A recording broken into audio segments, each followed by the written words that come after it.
Welcome students to the last session of the chapter Evans tries an O-level. In all the previous sessions we had done how Evans, a very clever criminal, made use of an examination and tried to escape. He cut his hair, then he hid that cut part under that hat. Then he asked his friend to come as the invigilator. This invigilator brought everything to help Evans to escape. After exchanging clothes, everything, the invigilator went. That means Evans's friend went. And Evans afterwards got dressed up as the invigilator and poured lot of blood. And because of that cut hair, blood and all, everybody thought that the person who was left behind was the invigilator. But they did not know it was Evans. Now Evans had to fool the very clever governor in front of his eyes. So what he did was he used the German question paper. On that German question paper, Evans's plan was written, escape plan. But that escape plan was fake. The governor was caught in this manner, and what he did was he sent Carter, along with Carter he sent McClary, but he did not know it was Evans, to catch Evans only. And this side he sent Chief Inspector Bell and along with him Jackson and Stephens to catch Evans. And then he thought, I have done my work. Now he'll get the biggest shock of his life. How does this happen? Let us see. He thought that he has done his work. He was sitting quietly and then the phone rang. So see there, the phone on his desk erupted in a strident burst and Superintendent Carter informed him that McClary had spotted Evans driving off along Elsfield Way. They had got the number of the car all right and had given chase immediately, but had lost him at the Headington roundabout. He must have doubled back into the city. Carter called him that we saw Evans on Elsfield Way, then after Headington roundabout we lost him. I have got the number of the car. He must have come back into the city. We'll catch him. Governor said, no, don't worry. He's not going. He's not coming back. He's going to Newbury. And he explained that I have already sent Bell, Jackson and Stephens to Newbury. So now it's okay. But then he thought something. He said, what about that McClary? He was so injured. Did you leave him to the hospital? And then he receives the shock. So see now. No, said the governor, he is on his way to Newbury. He explained his reasons for believing so and left it at all that. It was a police job now, not his. He was just another good for a giggle, gullible governor. Gullible, one who can easily be cheated. He said people would laugh at me that I was the governor of that prison and under my nose Evans escaped. He doesn't know the truth till now. He was thinking it was a mistake of Jackson and Stephens.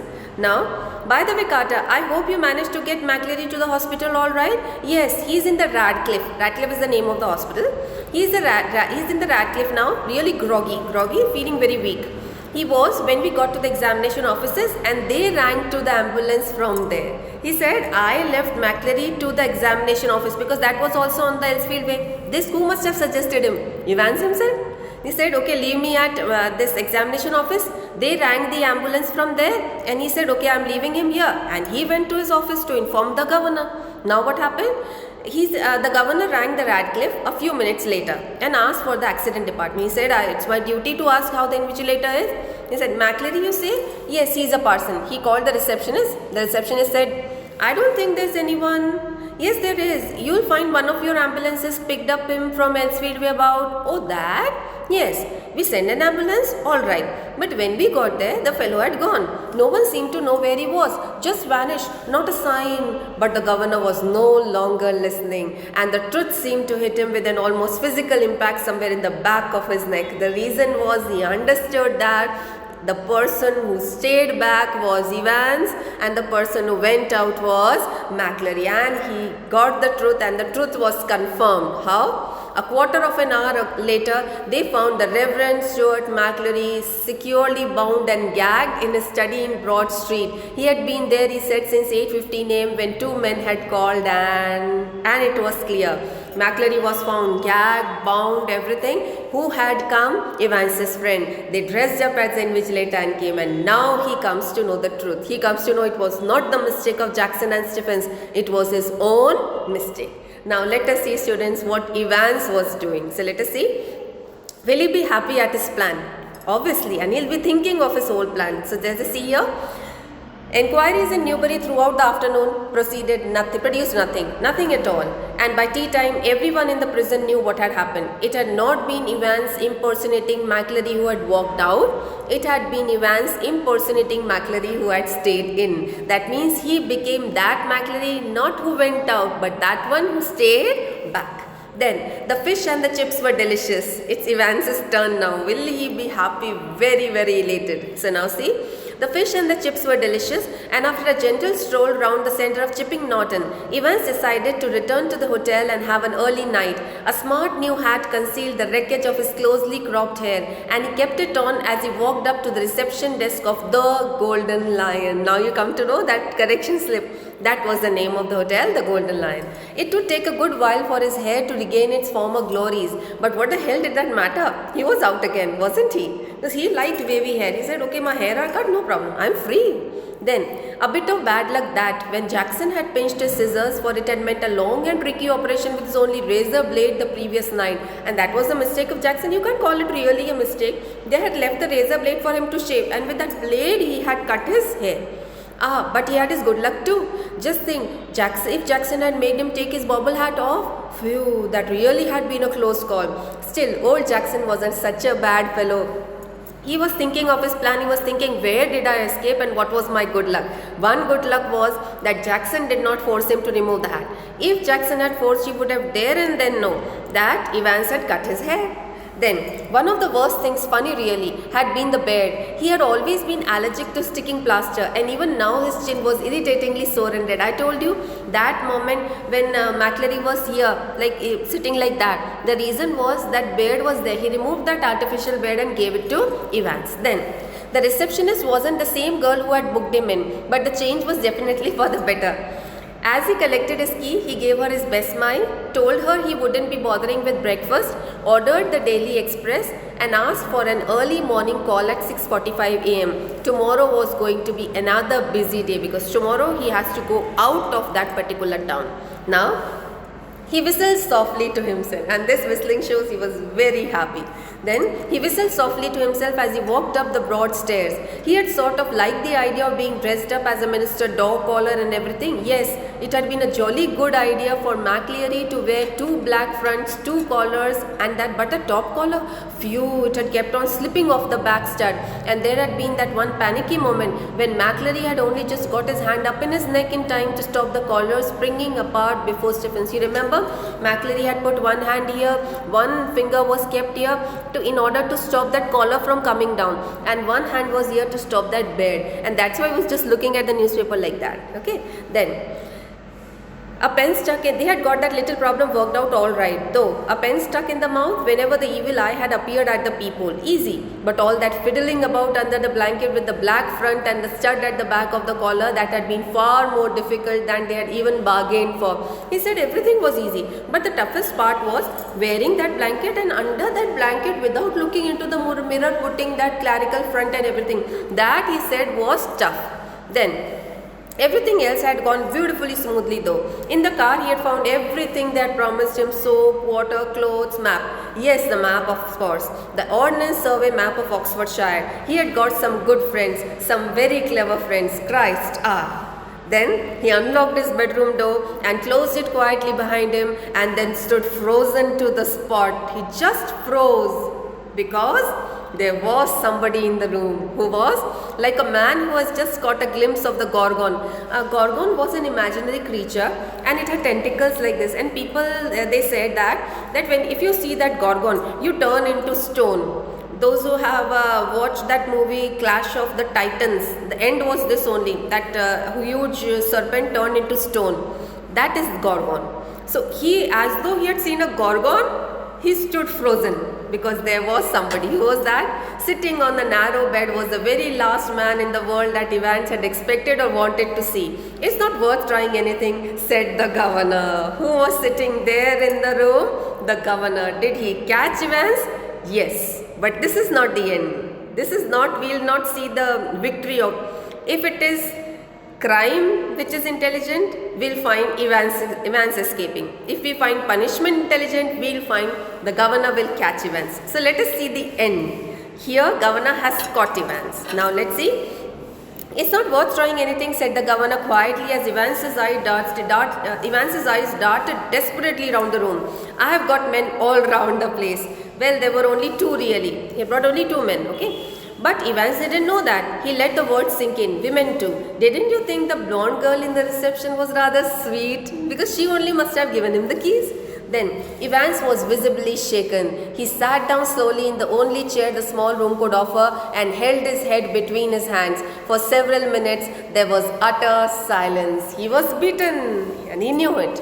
Finally he spoke. It was that bloody correction slip, I suppose, because Evans made one mistake. He left that correction slip on which the name of the hotel and that address must have been written. And for that he must have got, and governor knew German.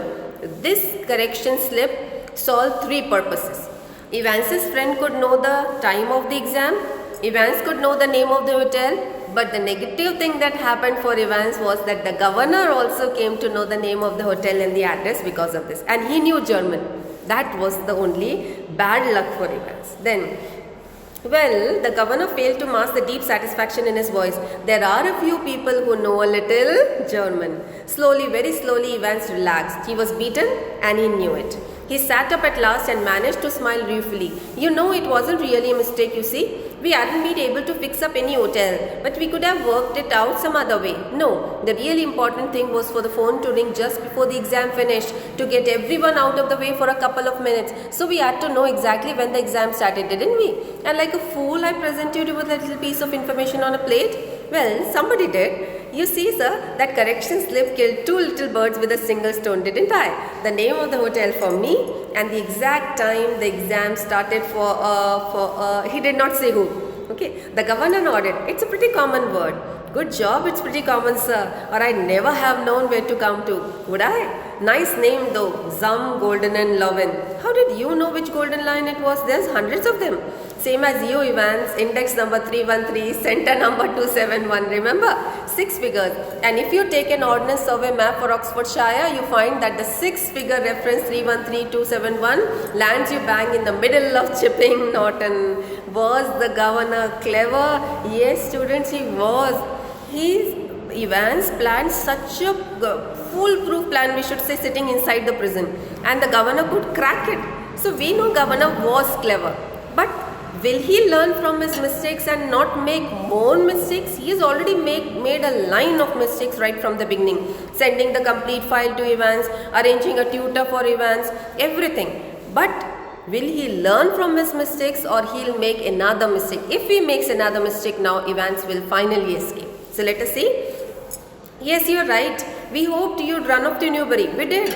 Well, that's something I suppose. That question paper, Evans, could you really understand all that German? I could hardly. Now, of course, I couldn't. I knew roughly what it was all about. But we just hoped I'd throw a few spanners in the works. You're getting spanners, like something that diverts you. Like if you're solving a puzzle, there are many things that divert. So this question paper acted as the spanners. You know, sort of muddle everybody a bit. The governor stood up. Tell me one thing before we go. How on earth did you get all that blood to pour over your head? Evans suddenly looked a little happy as if at least he doesn't know this. Then, clever sir, very clever that was. How to get a couple of pints of blood into a cell when there's none to start off with, and when the invigilator, shall we say, gets searched before he comes in. Yes sir, you can well ask about that, and I don't know if I ought to tell you. After all, I might want to use that particular, anything to do with a little rubber ring for piles perhaps? Evans grinned feebly. He said he knows this also. Evans grinned feebly. Clever though, wasn't it? Must have been a tricky job sticking a couple of pins. Nah, you've got it wrong, sir. No problem about that. No? Nah, it's the clotting, you see. You take the blood out of the body, it clots. Okay? That's the big trouble. We got the blood easy enough. Pig's blood it was from the slaughterhouse in Clinton. But to stop it clotting, you've got to mix your actual blood. Evans took a breath. With 1/10 of its own volume of 3.8% trisodium citrate. Didn't know that, did you, sir? You wonder. Even we as a normal educated people must not have read about all this. Evans, whom people think was a criminal, he has got no mind. He's got that much mind. Then the governor shook his head in a token of reluctant admiration. He did not wish to, but he was forced to admire Evans. Then we learn something new every day, they tell me. Come on, my lad. Evans made no show of resistance, and side by side the two men walked slowly down the stairs. Tell me, Evans, how did you manage to plan all this business? You have had no visitors, I have seen to that. You have had no letters. I have got lots of friends. What's that supposed to mean? Me, German teacher for a start? You mean? But he was from the technical college. Was he? Evans was almost enjoying it now. Ever checked up on him, sir? That means this is another mistake of the governor. The German tutor came, but he never checked on the identity of the German tutor. Who was that tutor? And here it is that he turns out to be Evans's friend. God Almighty, there's far more going on than I always will be, sir. Students, here there is an example of verbal irony. It might turn into an irony. Governor said, it's far more going on than I expect. I mean, it's something more than what I'm expecting. Evans said, yes, sir, it is always so. That means if Evans escapes, his words will turn into a verbal irony. Okay, now, always will be, sir. Everything's ready, asked the governor as they stood by the reception desk. The van's out front, sir, said the pretty blonde receptionist. Evans winked at her and she winked back at her. It almost made his day. Students, are you thinking there is something fishy going on? He winked at the receptionist and the receptionist winked at him again. Then, a silent prison officer handcuffed the recaptured Evans, and together the two men clambered awkwardly into the back seat of the prison van. We are left with just one page and see it very carefully. A silent prison officer handcuffed the recaptured Evans, and together the two men clambered awkwardly into the back seat of the prison van. There were two people. He had brought two men with him, policemen. They handcuffed Evans. Evans was made to sit on the back seat. The driver was there.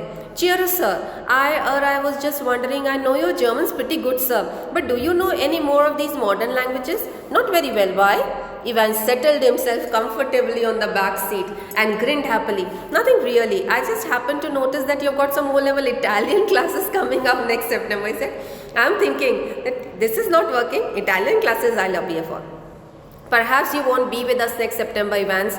James Roderick Evans appeared to ponder the governor's words deeply. No, perhaps I won't, he said. As the prison van turned right from Chipping Norton onto Oxford Road, the hitherto silent prison officer unlocked the handcuffs. He was opening the handcuffs and leaned forward towards the driver. For Christ's sake, get a move on. It won't take them long to find out. Where do you suggest we make for? Asked the driver in a broad Scots accent. What about Newbury? Suggested Evans. Now here you turn the page to find something is left. You have missed the end. This is the climax. Who said? The driver said in a broad Scots accent. Who was he? That man who came as the invigilator McCleary. That means what was this prison van? What was this happening? Just understand this. There was one prison van which had gone out. When governor came, he must have come from the backside of the hotel. That means his prison van and all must be at the back. The receptionist said the van is in the front. That means his men and his prison van was waiting at the back, and in the front it was that prison van which Evans's friends had brought. And the governor, without even confirming the identity of the prison, because his whole attention was in his happiness that I have got Evans. His mistake was he should have brought more men with him. Second thing, he should have taken Evans himself to that particular jail or prison. Why did he send with somebody else? He did not learn from his mistakes. And did Evans learn from his mistakes? Yes. He knew he has left the correction slip. So was his plan B ready? Yes. Obviously his plan B was ready, and that's why his friends and all had come. They had dressed up as the prison officers and everything, and they were standing out. And this is how Evans has finally escaped. So now in this chapter, who proves to be more intelligent? It is crime. It is Evans, and this Evans has finally used the third level to escape. So the title of the chapter, Evans tries an O-level. He has tried that O-level, and is he successful in using this level in escaping? Yes. So now in a nutshell, you have understood the whole chapter. Evans posed himself as the invigilator. That invigilator, as his friend came, helped Evans, went away. Evans used the German question paper as a spanner to confuse everybody. The governor was confused. But Evans was caught because he made a mistake of leaving the correction slip in which the name of the hotel was written and the governor knew German. Otherwise, nobody would have come to know. The governor knew German, he caught Evans, but he made his final mistakes again, and that was carrying less number of men, not confirming the identity of the policeman whom he had brought, and he should have himself accompanied Evans to the prison. He left Evans, and now Evans has finally escaped and there is no clue to catch him back. So here it is, Evans tries an O-level. Thank you.